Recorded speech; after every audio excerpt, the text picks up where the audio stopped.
कुंभ में घूम के आया हूँ, खूब आनंद लेके आया हूँ और सोच रहा हूँ कि थोड़ी थोड़ी छोटी छोटी जानकारियाँ साझा करूँ और हो सके तो आपकी मदद करूँ। तो आपको मैं आने वाली स्नान तिथियाँ जिनको आपको नहीं जाना चाहिए यानी अवॉइड करना चाहिए, यानी आपकी भाषा में बोलूँ तो ट्रैवल टिप्स हैं। तो डेट, सबसे पहले डेट की बात है, कब जाएं। तो बड़ी स्नान तिथियां हैं। अब 29 जनवरी को जो है मौनी अमावस्या है, जबरदस्त भीड़ होगी, पासेस भी बंद हो जाते हैं। तो पास वास कोई भैया काम नहीं आने वाले हैं, मत जाइए। हमारे मीडिया एरिया के भी पास सब कैंसिल हो गए और हमको भी 12-15 किलोमीटर पैदल चलना पड़ा। तो 29 जनवरी को मत जाइए, 3 फरवरी को बसंत पंचमी है, उस दिन मत जाइए, 12 फरवरी को माघी पूर्णिमा का बड़ा स्नान होता है, उस दिन मत जाइए, और 26 फरवरी को महाशिवरात्रि। तो सबसे अच्छा कोई तारीखें हो सकती हैं तो 12 से 26 फरवरी के बीच में हो सकती हैं, तब कोई बड़ी स्नान तिथि नहीं है। उसका भी अब अगर सप्ताहांत आप छोड़ देंगे तो थोड़ा ठीक रहेगा। तो ये तारीखें मैंने बताई, कब जाए वाली बात पे आपको मैंने अपने सुझाव दिए, क्योंकि वहां क्या होगा सच में पता नहीं। मैंने जो कुंभ में देखा और समझा उसके हिसाब से आपको ये बता रहा हूं। संगम स्नान का सबसे सही समय क्या है और संगम स्नान आसानी से करना हो और निकल जाना हो तो क्या करना है। आपके लिए संगम स्नान अगर करने जाना है तो सबसे उचित समय है देर रात को 10:30-11 बजे से लेकर सुबह की 4 बजे तक का। जी हाँ, संगम घाट तक नोज पॉइंट जिसको बोल रहे हैं, नाक बन रही है जो मिल जा रही है धरती जाकर, और वो कछार से आगे पूरा संगम का क्षेत्र शुरू होता है। रात को 10-10:30 बजे इतनी रोक टोक नहीं है। कई लोग 10:30-11 बजे पहुंचते हैं, 4:30-5 बजे नहा के निकल जाते हैं। ये अनुभवी लोग हैं, इनको पता है बैरिकेटिंग ज़्यादा नहीं होगी, पुलिस ज़्यादा नहीं रोकेगी, दिन में गाड़ियाँ होती हैं, आवाजाही बहुत ज़्यादा होती है। तो लोग रात को कई लोग रात को नहीं नहाना चाहते हैं तो सुबह तक रुक रहे हैं और नहा के निकल जा रहे हैं। इसलिए आपको अगर जाने का सही समय चाहिए, और रात को भी मेले का आनंद बहुत है। मेले की जो पूरी, जिसको हम कहते हैं कि रात्रि का पूरा उत्सव है, मेला पूरी रात जागता है, हर तरह की गतिविधि वहाँ चलती रहती है, घूमना, भ्रमण करना, भजन कीर्तन, खाना पीना, तो वो आप कर सकते हैं रात के समय, अगर आपको केवल संगम स्नान ही करने का उद्देश्य है तो। लेकिन आपको लगता है भोर में नहाना है, नदी सुबह में नहाना है, तो फिर आपके लिए थोड़ा अलग से आपको ध्यान रखना पड़ेगा समय का, और फिर दिक्कतें भी बढ़ेगी, चलना ज़्यादा पड़ेगा। एक और ट्रैवल टिप जो कुंभ के मेले को लेकर कि संगम स्नान कहाँ करें, संगम स्नान में कहाँ पर स्नान का महत्व है। देखिए, बहुत ईमानदारी से कहूँ तो गंगा जमुना सरस्वती का जो मिलन की हम बात करते हैं, उसमें गंगा जमुना का जो मिलन है वो स्पष्ट है, दिखाई देता है, और सरस्वती को अदृश्य माना गया है, वहाँ पर वो लुप्त है, दिखती नहीं है, लेकिन वो है, ऐसा माना जाता है। अब ये गंगा और जमुना का जो बिल्कुल अलग अलग रंग है वो दिखाई देता है। अगर आप इधर से मेला क्षेत्र की तरफ से सिविल लाइन से आके अंदर गए हैं तो आप सामने अगर खड़े होंगे तो आपके जो दाहिनी तरफ है वो यमुना जी है और बाईं तरफ उसमें गंगा जी हैं, और दोनों अलग अलग रंग में, एक गहरे हरे में और एक हल्के हरे में आपको दिखाई देती हैं, और उनका संगम भी स्पष्ट रूप से दिखाई देता है। कहाँ पर? बीचों बीच में।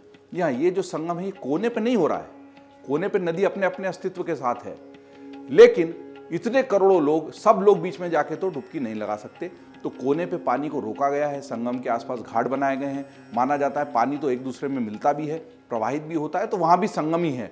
तो ये मान लेना, अरेल तरफ से आ रहे हैं तो वहीं कोने पे भी नहा सकते हैं। बीचों बीच जाके नहाने के लिए बहुत मशक्कत है। पैसा देकर किराए की नावें मिलती हैं, वो 1200 रुपये से लेकर 5000 रुपये तक कुछ भी ले सकता है प्रति व्यक्ति का किराया। पूरी नाव भी 5000 में बुक हो जा रही है। पूरी नाव 200-600 रुपये में जो बुक हो जाया करती थी प्रति व्यक्ति, वो अब बहुत महंगा भी हो चुका है। वो आपको इधर मेला क्षेत्र की तरफ जो है वहाँ से भी नाव मिल जाएगी, रेल की तरफ से मिलेगी, लेकिन उसके लिए लंबी कतारें लगी हुई है। सामान्य व्यक्ति के लिए बहुत घुमा घुमा के भेज रहे हैं। कुछ पुलिस वालों के ऐसे वीआईपी घाट भी बने हुए हैं, उसकी जुगाड़ हो जाती है तो वहाँ से तो आपको फिर जल पुलिस वगैरह ले जाती है। बीच में वहाँ पर जेटियाँ बनी हुई हैं बहुत सारी, नावों को खड़े करके भी प्लेटफॉर्म बनाए गए हैं। असली संगम वही है।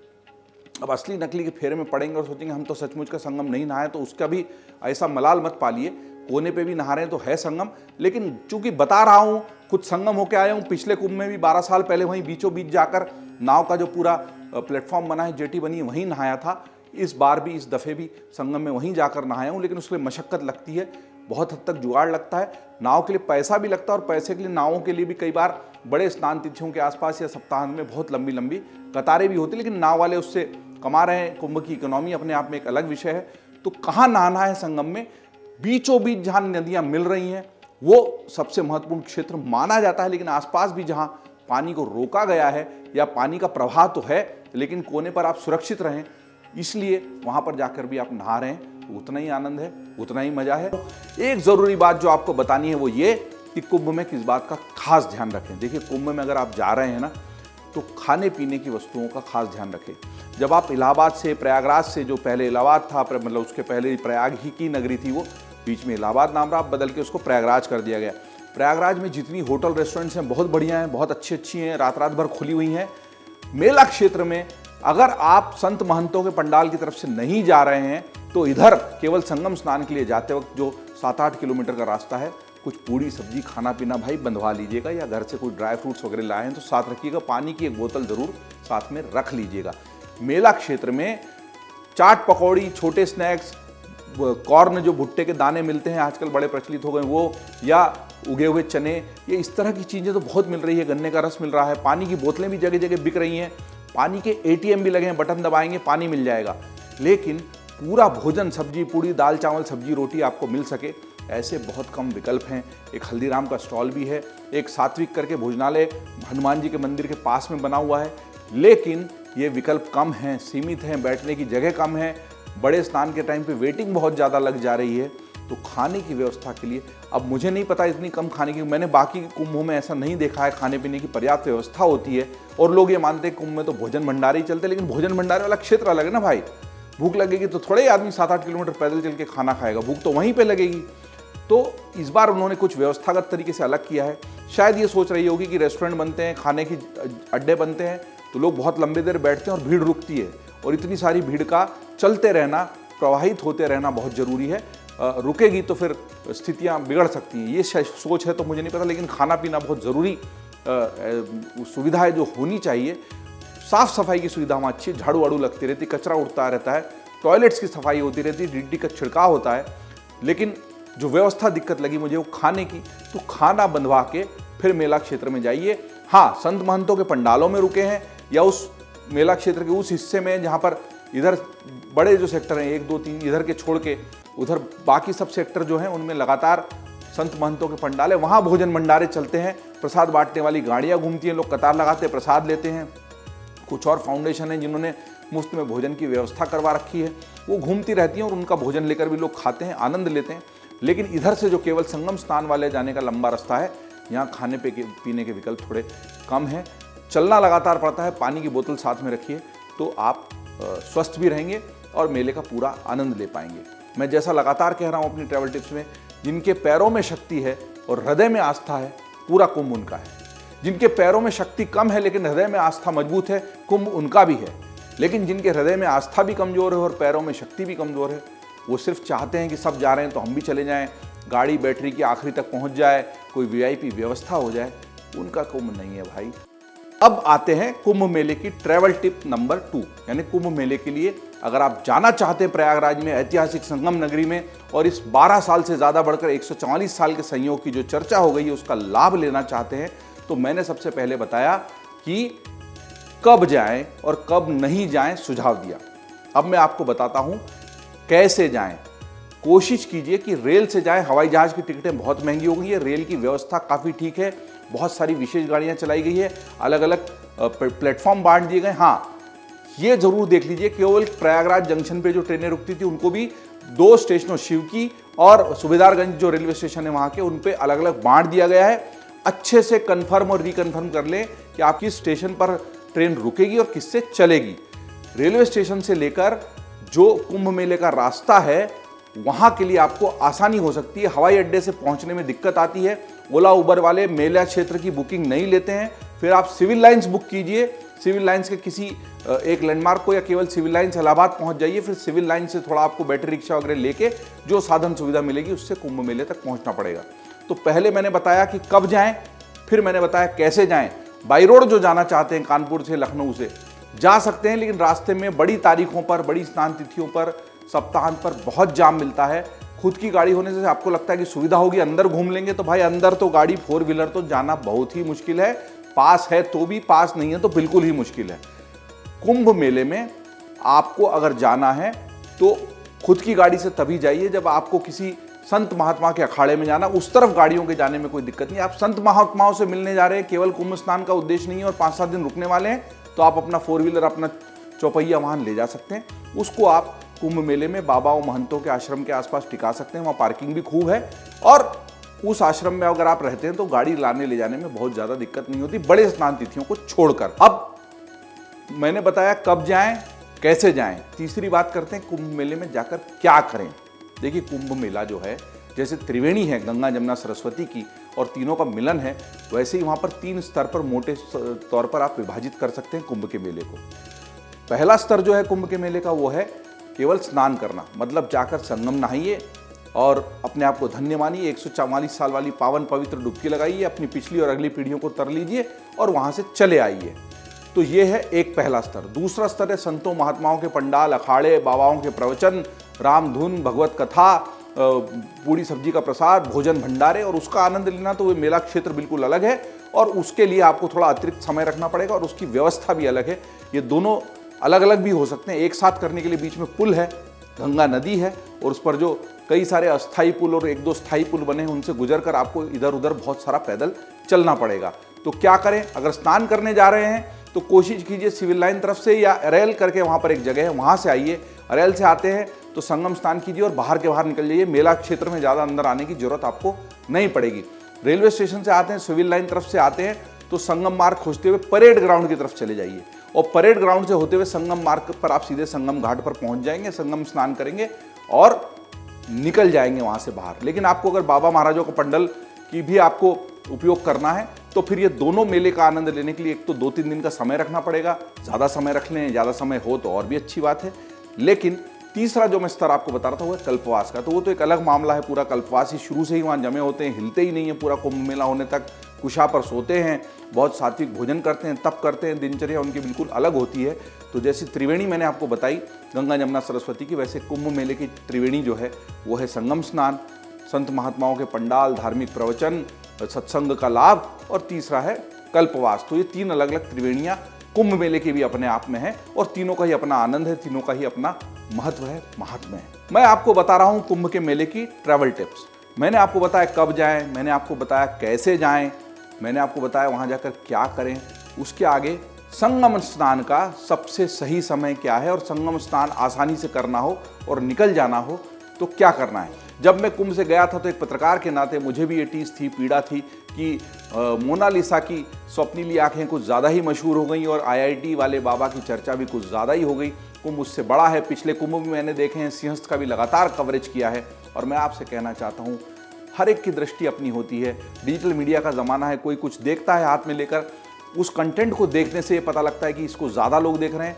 तो यूट्यूब है, फेसबुक है, इंस्टाग्राम है, सारे सोशल मीडिया के माध्यम ही एल्गोरिदम से चलते हैं। कोई मनुष्य नहीं पीछे बैठा है जो सोचता है कि मोनालिसा मशहूर हो जाए।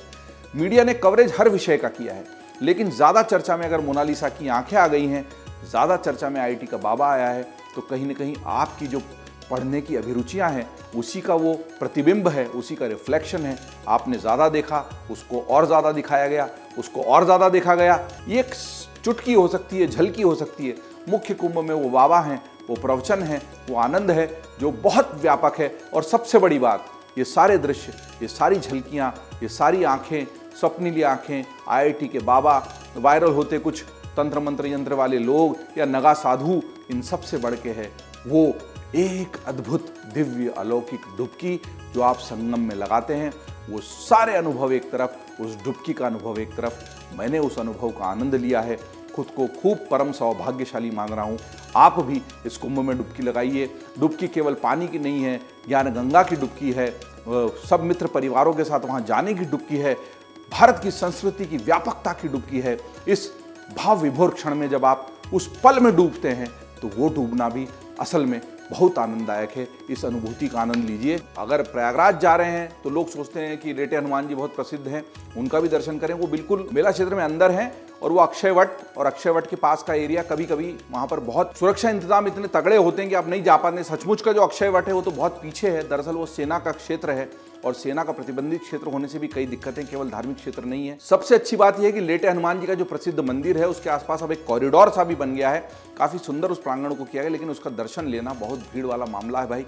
अगर जा सके अंदर तो बहुत अच्छी बात है, जय बजरंगबली। और नहीं जा सके तो दूर से ही नमन कीजिए, धरती को नमन कीजिए। प्रयागराज के तो कण कण में इस वक्त जिस तरह की पवित्रता, शुद्धता व्याप्त है वो ज़बरदस्त है, अद्भुत है, मन मोह लेती है। तो ये कुंभ की छोटी छोटी टिप्पणियां करके मैं आपको कोशिश कर रहा हूं कि जब आप कुंभ में जाएं तो आपको मदद मिलेगी। हाँ, अगर आप घर बैठे सोच रहे हैं कि जाएं कि नहीं जाएं, इतनी भीड़ हो रही भाई क्या करें, चले जाइए, हो आइए, मन में मत रखिए, लेकिन अपनी साधन सुविधा सुरक्षा का ख्याल रखिए। छोटी छोटी बातें बताने की कोशिश कर रहा हूं। ऐसी एक ट्रैवल टिप आपको बताना चाहता हूं। मौसम है जो प्रयाग नगरी का, अभी से कुछ समय पहले तक, मतलब 13 जनवरी को जब मेला चालू हुआ है तब से लेके 22-23 जनवरी तक खूब ठंड थी। दिन भर भी ठंड थी, रात में भी ठंड थी। लेकिन अब जाकर वहाँ का मौसम ऐसा हो गया कि रातें बहुत ठंडी है। कंटोपा, मफलर सब लगाना पड़ रहा है, एक एक दो दो कंबल ओढ़कर रात को सोना पड़ रहा है। लेकिन 8-9 बजे के बाद जब सूर्योदय हो रहा है, सूर्य देवता प्रकट हो रहे हैं, क्योंकि अब मकर संक्रांति मन चुकी है, सूर्य उत्तरायण हो चुके हैं, तेज प्रताप उनका बढ़ चुका है, तो उससे दिन भर गर्मी का प्रभाव है। आप टी शर्ट में, कुर्ते में आराम से घूम सकते हैं, बल्कि गर्मी लगती है, पसीना आता है। और उस दौरान आप अगर संगम में नहाते भी तो पानी उतना ठंडा प्रतीत नहीं होता, ऊपर से सीधी धूप पड़ रही होती, बाहर आके बदन भी जल्दी से सूख जाता है, दिक्कत नहीं होती है। तो मौसम का ये मामला रहा कि वहाँ पर दिन में गर्मी है, रात में ठंडक है, लेकिन आने वाले समय में मौसम बदल भी सकता है। अगर पहाड़ पर ज़्यादा बर्फबारी होगी या कुछ बारिश वारिश हो गई तो ऐसे में फिर दिन का मौसम बदल सकता है। फिलहाल दिन का मौसम गर्म बना हुआ और रातें काफ़ी ठंडी है, तो ठंड के कपड़े साथ में रखने पड़ेंगे। वहाँ कंबल, मफलर, टोपी मिलते हैं, लेकिन बहुत ज़्यादा नहीं। अगर मिल भी रहे हैं तो वो संत महंतों के पंडाल की तरफ वहाँ इस तरह की दुकानें ज़्यादा हैं। आपको अमर उजाला पर बताने की कोशिश है कि कुंभ मेले में जाएं तो क्या ध्यान रखें। बहुत सारी बातें बताई, कब जाएं, कैसे जाएं, मौसम कैसा है, खाने पीने की क्या सुख सुविधा व्यवस्था है, नहाने का सही समय क्या हो सकता है, और किस जगह पर नहाने से ज़्यादा आनंद है, ज़्यादा लाभ है, और किस तरह की वहाँ पर व्यवस्थाएं, वहाँ की ज्योग्राफी थोड़ी सी बताने की कोशिश की है। 3 अलग अलग स्तरों पर जो मेला है। महत्वपूर्ण बात यह है कि अगर लंबा चलना है तो कुंभ का पूरा आनंद है। रात को भी घूमिए, भ्रमण कीजिए, खूब आनंद लीजिए, रात को भी एक डुबकी लगा लीजिए, दिन में भी एक डुबकी लगा लीजिए। दिन में थोड़ा कष्ट होगा, बैरिकेटिंग हो जाती है, लंबा चलना पड़ता है। स्पोर्ट्स शूज़ यानी भाग दौड़ कर सकने वाले जूते पहने तो थोड़ा चलने में आसानी होगी। चमड़े के जूते या केवल चप्पल पहन लेंगे तो लंबा चलने में दिक्कत हो सकती है। बाकी पानी की बोतल हमेशा साथ में रखिए, पानी लगातार पीते रहिए। अपने साथ जब प्रयागराज से चलें, सब्जी, पूड़ी या रोटी, ऐसे कुछ भोजन, अच्छा पूरा भोजन लेके चलेंगे तो आपको दिक्कत कम होगी। वरना चाय, पकौड़ी, समोसा, कचौरी ये मिल जाएगी। चाय की दुकानें तो हर कदम पर हैं, मिल जाएंगी। पानी की बोतलों में भी दिक्कत नहीं है, पानी के ATM भी लगे हुए हैं। लेकिन हाँ, ये है कि दिन में धूप तेज है, धूप का चश्मा रख सकते हैं साथ में, और रख सकते हैं ढेर सारी आस्था। तो लगातार कोशिश, हमारे अमर उजाला के भी रिपोर्टर खूब मेहनत कर रहे हैं, लगातार रिपोर्टिंग कर रहे हैं, कई किलोमीटर पैदल चल रहे हैं, और कुंभ की जो दिव्यता है, भव्यता है, व्यापक अनुभव है, उसको आपसे साझा करने की लगातार कोशिश कर रहे हैं। इसी तरह की बातें और जानने के लिए आप देखते रहिए अमर उजाला.com।